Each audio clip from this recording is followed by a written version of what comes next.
actualidad con perspectiva y contexto. Escuchas Pauta de Análisis. 8:34 de la mañana y como cada jueves nuestro panelista Cristóbal Belolio, académico de la Universidad Adolfo Ibáñez, que lo tenemos ya en estudio después de un resfrío largo. Como el 99,9% de los chilenos, que ha sido como un virus pegoteado que no se sale. ¿Cómo estás, Cristóbal? Todo bien. Ya. ¿Todo bien? Hola, Cristóbal, bienvenido de vuelta y que te estés recuperando mejor todavía. Un triunfo, así se escribía en la semana. Triunfo de Jorge Quirós porque se aprobó la mega reforma, está casi lista. Ayer tuvo no sé si un pequeño tropiezo, va a demorar unos días más. Otros decían, no es de Quirós, es de José García Rominot y Claudio Alvarado. ¿Cómo has leído lo que está pasando del gobierno? Claro, otros dicen del gobierno. ¿Cómo lo has leído la mega reforma y el avance que ha tenido y que está a punto? Pero ayer tuvo un titubeo. Claro, y el vidrio donde choca, porque algunos dicen que es un titubeo, otros dicen que es un error político de magnitud. ¿Cuál sería el error político? El haber postergado la votación de la mega reforma en el Senado. Para que quedara... Es que había dudas que estuvieran los votos ayer al final, era eso, porque Enrique Van Rieselberghe no iba a estar presente. Ajá. Y habían ciertos reparos de senador Rojo Edwards y de no es Woody, y del senador Matías Hucal, que tenían ciertas observaciones. Entonces, ante esas dos observaciones más una ausencia, no te da el número. Sí, bueno, pero en general, para mirarlo primero desde arriba. Desde arriba, sí. Yo creo que esta es una muy buena noticia para el gobierno. Estaba pensando hoy día cuando venía para acá que gran parte de la crítica que se le hace a nuestro sistema político y la base para la propuesta de reforma, ¿cierto? Esto no le importa a nadie, salvo al mundo político y académico, esta idea menos con los temporales y la preocupación que no tienen agua para tomar, pero digamos. como ustedes saben, el tema de la reforma al sistema político es un tema en la élite chilena. En gran medida, al menos el diagnóstico yo diría más para la derecha, por la fragmentación. Esa es el cuco, ¿cierto? La fragmentación significa que tenemos muchos partidos, muchos actores con intereses diversos y por lo tanto sacar adelante la agenda de los gobiernos es cada vez más difícil. Porque hay gobiernos que se llama de minoría, presidencialismo y minoría, esta cuestión rara donde el presidente llega al poder, pero no tiene necesariamente una coalición en el Parlamento que apoye su agenda de gobierno. Ese es el diagnóstico. Dadas esas circunstancias, en tiempos de presidencialismo de minoría, por supuesto que es meritorio haber sacado adelante una reforma tan importante, tan emblemática, que no es cualquier cosa, o sea, que tiene un contenido ideológico potente. El gobierno, por así decirlo, venció a la fragmentación. Fue capaz de arriar gatos, ovejas, todo lo que había y logró armar una mayoría contingente que tiene que ver con este proyecto y no con otras cosas. Circunstancial. Y fue capaz de vencer, por así decirlo, la fragmentación. Es importante y aplastó a la izquierda. Es importante eso porque uno de los problemas que tenemos en Chile cuando se habla de fragmentación no tiene que ver con autoritarismo, que es lo que ocurre muchas veces en otros países, que es que el que gana se lleva la pelota para la casa, sino que tiene que ver con que los gobiernos de minoría tienen dificultades para ser efectivos, tienen dificultades para gobernar, porque no pueden, ¿cierto?, sacar adelante sus agendas porque se encuentran con parlamentos adversos. En este caso, el gobierno fue capaz de sacar adelante su agenda y, perdónenme, pero para eso lo elegimos. Así que por ese lado, check. Ya, pero habían algunos análisis dando vuelta ayer, como de viejos analistas, que decían, aquí hay varias cosas por resolver. Uno, cómo el gobierno va a lidiar de aquí a fin de año, porque la situación económica probablemente no va a levantar cabeza. Tenemos la guerra afuera, los temporales, es decir, las cosas que vienen en el corto plazo no dan señales de que esta mega reforma no va a cumplir las expectativas, no trae una bocanada de oxígeno para situaciones económicas. Sí podría ser brotes verdes para el próximo año. Sí. Pero quizás lo que deja también esta mega reforma es que Quirós ya no es el único superhombre, sino que Claudio Alvarado entra en collera, porque salvó varios momentos críticos de las discusiones de la mega reforma. Es decir, la política entra o se impone como un par en collera. Y lo segundo es que desplaza el segundo piso, esta dupla. Sí, todo eso yo te diría que suscribo, todo eso... Sí. Eso hablaba con una persona ayer. Pero no me parece ninguno de esos problemáticos. No digo problemático, digo constatación del cambio de cómo esto reordena también las fuerzas del poder. Sí, por supuesto, el campeón del mundo reciente, España, ¿cierto? La gran figura iba a ser Lamine Yamal, hoy terminó siendo goleador Oyarzábal, ¿es un problema eso? Ninguno. No, pero cambia el mapa. Son campeones del mundo igual, sí. Ahora, lo que yo creo que es más complejo y que quizás falta de ese análisis es que quedaste medio encalillado con actores que Con quizás, el PDG. claro, que quizás no te habría gustado necesariamente quedar encalillado, ¿cierto? Esto es como ir a un prestamista, esto es como ir a Corfín, se llama esa, como- Pero el PDG te la renegoció hasta el final Sí. y al otro día no le sale la jugada porque el gobierno tiene voto de la ADC. Sí, está bien. Te estoy diciendo que todo eso ahora es la mayoría contingente. Sí, claro. Pero al otro día también, o creo que el mismo día el PDG estaba poniendo sus votos para la comisión investigadora de Stein. De Steiner, Sí. sí, Entonces, se aprobó. Por eso digo, ojo porque el ministro Quirós quería sacar esto de manera incólume, pero aquí nada puede salir sin abollones, sin rayones de pintura. Es lógico que esto iba a ocurrir y el gobierno quedó encalillado no solamente en sentido literal, de que Sí. va a tener que tapar el hoyo fiscal de la O sea, recaudación que no va a existir. No es 6-0, pero es triunfo al fin. Sino política. Sí, claro, bueno, Ya. o sea, le celebramos a Boric sacar una reforma que básicamente, la reforma del sistema previsional que consolida el sistema de capitalización individual y no le vamos a celebrar al gobierno esta, Sí. que tiene su sello ideológico. Sí, ahora esto de que tú dices de que está encalillado, esa palabra hace tiempo que no la escuchaba, del Partido de la chilena Gente. esa, ¿no? Súper chilena, el Partido de la Gente. Es que estos mismos días, el lunes, Johannes Kaiser señaló algo que llamó la atención, que dice, el gobierno baila el que es el Partido Nacional Libertario el que pone la música. Conversábamos con Gerardo previamente, decíamos, cuando uno necesita subrayar tanto quién pone la música es Es porque porque uno la no la estás está poniendo tú. poniendo la música. Y lo concreto y el dato es cómo los partidos de gobierno van a lidiar con este rol gravitante del Partido de la Gente y con esta relación directa de Franco Parisi con el ministro Quirós. Yo no he visto a Johannes Kaiser reunido tantas veces con el ministro Quirós como si Franco Parisi. No, yo suscribo todo eso y creo que ahí hay un frente problemático, mal tiempo. no insoluble, ¿cierto? Que va a tener que resolverse más adelante. Ahora, si es que esta reforma va a dar frutos más hacia el final del gobierno, también es parte de lo que se ha conversado. O sea, creo que nada de lo que ha ocurrido aquí en ese sentido es un misterio. A propósito del Partido Nacional Libertario, no sé si lo tenían en pauta o no, pero me parece, cuando escuché a Mara Cedini en su, Sí, no, si te íbamos a hablar de eso. en su ¿no? reaparición, ¿Ah? me parece que tiene todo el perfil nacional libertario. Sí, como que tú crees que entró a escena para posicionarse desde O algún sea, lugar. yo fuese Johannes Kaiser y La digo, yo voy a reciclar aquí.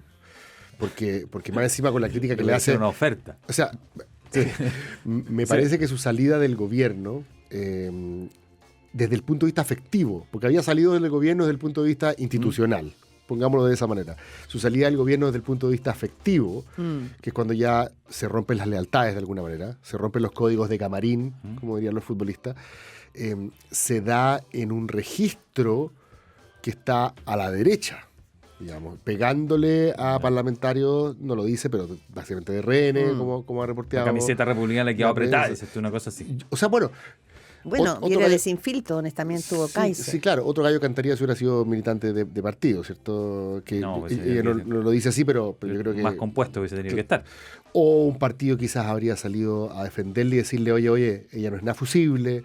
Cada vez que la hubieran hecho pebre en las redes sociales o Sí. actores políticos o los medios, un partido habría salido a defenderla, pero eso lo sabemos. Ese es el sino de los independientes en En los gobiernos. sí. Es que así, Sí. me acuerdo. Pero Lorenzo Goldberg, la ¿no? escuché y me pareció que su registro era, O nacional, sea, era ya. nacional Es libertario. interesante eso, Cristóbal Belolio, porque en el fondo ayer una de las preguntas que da vuelta es ¿por qué lo hizo?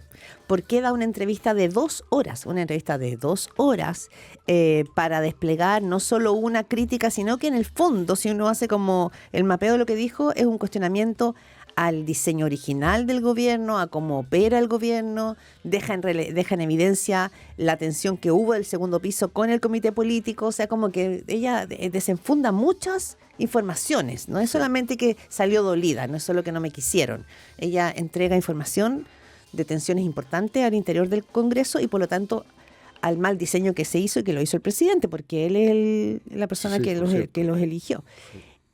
Tú dices, cuando la gente pregunta por qué hizo esto, no solo fue por un descargo emocional, si tú crees que esto puede ser la inauguración de un momento político de Mara Cedini. Yo creo que, a diferencia de ella, que cree que en política no existen las coincidencias, después de haber leído el libro de Jorge Selume, sobre todo, yo creo que en política muchas de estas cuestiones no necesariamente se piensan anteriormente.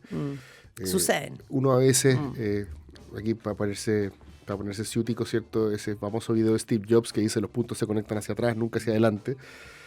O los efectos mariposas, uno hace cosas que después no tiene idea cómo diablos van a terminar. Claro, no sé si ella cuando hizo esto lo hizo planificando un regreso activo a la política desde un lugar específico, no tengo idea, probablemente no sé. Pero el registro me parece que es de una persona que tiene un diagnóstico político, incluso a la derecha de este gobierno. Y que una derecha más, déjame decirlo de una manera como más estrafalaria, más excéntrica, más estridente probablemente, no son cosas distintas, pero que apuntan a, justamente ella criticaba al gobierno por ser fome, ¿cierto? Por ser fome en el sentido de ser UDI, por ser fome en el sentido de ser gremialista, ¿Sí? por ser fome... O sea, ayer Guillermo Ramírez, hablamos con él, dijo en realidad... Yo soy de harto fome, dijo. O sea, sí. Yo soy bien dijo, fome, sí lo dijo. Sí. Y creo que el Rafa Gumucio había escrito algo también del gobierno de los fome una vez. Sí. Pero no hace foco más bien en el gobierno de los republicanos. ¿Por qué de la UDI? Digo, partido republicano más que... por supuesto. Claro, pero los republicanos no, son... de alguna parte nacieron, sí, claro. La UDI de los 90, estoy pensando. Sí. Republicano es la UDI de los 90. Sí, porque republicano se constituye desde impugnar a la UDI. Claro, desde impugnar el giro que hace la UDI hacia el piñerismo. Sí. Pero desde el punto de vista, tuvimos a Pablo Ortúzar en Animales Políticos el lunes y conversábamos un poco sobre cuál era la fibra doctrinaria de este gobierno. Y finalmente él decía, esta es la UDI de los 90 un poco. Es la UDI de los 90 que nunca quiso hacer, uno, el giro lavinista, y peor, nunca quiso hacer, dos, el giro piñerista, ¿cierto? Claro. Esa UDI que originalmente decía, no, sí, todo bien con el gobierno militar, ¿cierto? Economía de mercado, inspiración cristiana, vocación popular y ojalá democracia tutelada, ¿cierto? Esa es la UDI de alguna manera que trasunta. De hecho, republicanos son todos ex-UDI. Pero... Y tú no... Tú aquí estás poniendo el acento... Eso yo creo que se refiere con los fomes. Tú estás poniendo el acento en el contenido de lo que dijo. Otros también han reparado en si tenía que haber dicho lo que dijo. Es decir, oye, tú que eres muy futbolero, las cosas que pasan en el camarín se quedan en el camarín, dice. O sea, es que por eso yo creo los futbolistas no salen diciendo esas cosas. Yo creo que en eso eso sí que yo creo que ella debe saber lo que está haciendo. Porque... O sea, conoce los códigos y no le importó. Claro. A eso me refiero con que yo creo que ella está pagando ese costo a sabiendas. No es como que diga, ay, pero ahora ya no me van a meter de nuevo, no, ya no me quieren. Ya sabe que no se agrega cultura en ninguna parte. Además que son pocos los Piñera que no conocen el rencor. Piñera era de los pocos políticos que yo conocí que tú un día lo podías estar acuchillando y el día siguiente si tú servías para sus propósitos, digamos... Pero lo resuelves políticamente, eso, no tirando el mantel, no acusando, sino que después te la cobras esa. Pero Piñera en esa cuestión era súper pragmático, ¿no? Otros políticos no. Sí, pero también lo dijimos al pasar, esto vuelve a mostrar algo que fue un gobierno, fue un error del gobierno de Boric cuando pone Izquiasicha en Interior, y es poner a figuras sin experiencia política, sin entender el lenguaje de cómo funciona la política, porque si ella se sorprende porque alguien de Renovación Nacional, no dijo el partido, la presionó por un cargo, bueno, es que eso es como el ABC de la política. Claro. O sea, no existe un momento de mayor poder. No es contra ella, digamos. Claro, no existe un momento de mayor poder en un gobierno que cuando está eligiendo autoridades. El momento de mayor poder que tiene un gobierno, cuando asume y tiene que elegir y repartir cartas con los partidos que lo apoyaron. Ese es el momento. Si a ella eso la impresionó, entonces... Sí, Entonces, mi punto es, también esto deja en evidencia, y pasó con Izquiasiche, con Trinidad Steiner y con Mara Cedini, lamentablemente todas mujeres en ese sentido, pero que no tener militancia política pesa. Sí, aunque han habido otros casos de ministros que sin militancia política por razones X también han triunfado. Hay casos que uno me dirá, ya, pero es que claro, no sé, pues Goldman se transformó en presidenciable del sector gracias a una contingencia puntual en el cual él estuvo en el momento correcto, en el lugar correcto. Sí, cuestiones de gestión política. Ahora, ella creo que donde sí se confunde es que no es lo mismo desconocer el mérito, el que ella haya hecho bien una pega en campaña, que reconocer que ella no tenía poder efectivo. La crítica que generalmente yo he visto, la crítica más inteligente, no la crítica, porque tiene toda la razón de que probablemente el 90% de las críticas que se hacen en redes sociales, en el comidillo, son puras estupideces. Pero la crítica política relevante no dice que ella no haya tenido mérito, porque ella dice yo tenía todas las credenciales para llegar porque hice bien la pega en mi labor como vocera de campaña. Y yo digo, tiene toda la razón, hizo una buena pega como vocera de campaña. El punto es que cuando uno llega a ese puesto, no es solamente tus dotes comunicacionales y que también hiciste la pega en la recta final de la campaña, piénsenlo en von Behr, también es una súper buena pega como vocera en segunda vuelta de Piñera 1.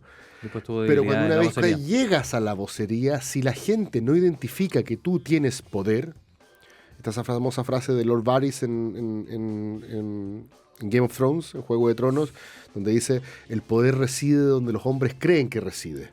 El poder no es tangible, no lo puedes ver, no lo puedes tocar, no lo puedes saborear. Es el aura del poderoso. Pero si tienes que pensar de quién tiene poder, esa persona lo tiene. A propósito de lo que decías tú, Claudia, de que cuando alguien tiene que decir algo, es porque probablemente no lo tiene, claro. Y yo creo contrastarlo a propósito de lo de Ana von Behr. Cuando sale, que a la POR le tocó el primer año dar explicaciones de por qué Piñera no vendía Chilevisión, por qué Piñera no vendía Colo-Colo, por qué Piñera no vendía LAN, ¿te acordáis? Eso fue todo básicamente el primer año. Fideicomiso ciego, ahí nos llevamos. Y cuando llega Chadwick, estamos hablando de un tipo que del Senado de la República, claro, era otro que había sido diputado una chorrera de años, fundador del partido, coronel, primo del presidente. Y puede irte mucho más atrás, digamos, porque es una figura desde los 70. Claro. Entonces el tipo, me contaban a mí, mis amigos que trabajaban en ese gobierno, se levantaban en la mañana y decía, a ver, ya, ¿qué tenemos para hoy? No, que parece que el Poder Judicial... Ok, pásenme con el presidente de la Corte. Telefonazo. Hola, Manuel. ¿Cómo está la Silvia? Oye, se fueron a Colico el fin de semana. Ah, ya. Oye, ya, perfecto. Llámeme, la tercera ayer hizo... Llámeme al director del medio. Hola, Mario. ¿Cómo está?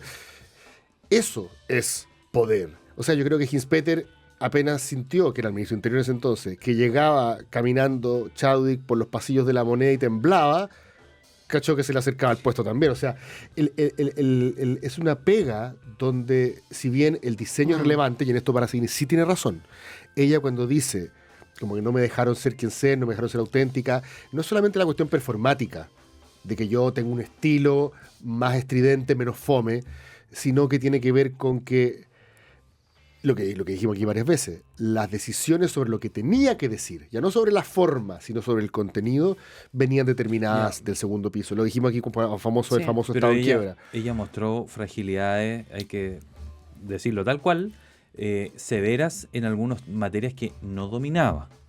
El barril de petróleo a 2, entre otras cosas. Es más, en este mismo estudio, en esa misma silla, cuando estábamos por terminar una entrevista, cuando estuvo en el estudio, le hice una pregunta sobre un tema económico que estaba en ese momento, sabiendo la respuesta que tenía que dar, y ella dijo, no sé, no me la sé, y tú no puedes decir no me lo sé. Es decir, es un error bien básico, y yo siento que desde el punto de vista comunicacional estaba cometiendo. Entonces, tú no puedes culpar para arriba y decir, es que me entregaba una hoja que decía que estaba condenado el frentista y no estaba condenado. Tú tienes un equipo que tiene que trabajar y entregarte la información adecuada. Y si no la tienes, tienes que decir, te la voy a averiguar y te la entrego en un rato. Pero no decir, es que no sé. No, y además que ella se aferra a la cuestión afectiva. Yo tenía un super equipo que me apoyaba mucho, claro, pero ese equipo que te apoya mucho no lo hace necesariamente un super equipo. Un super equipo el que te dice cuando la está... Sí, lo que me llamó la atención... Es un buen equipo. Sí, lo que me llamó la atención también de su entrevista, que ha pasado más colado, es como ella se compara con Camila Vallejo, su antecesora, la vocera del gobierno de Gabriel Boric,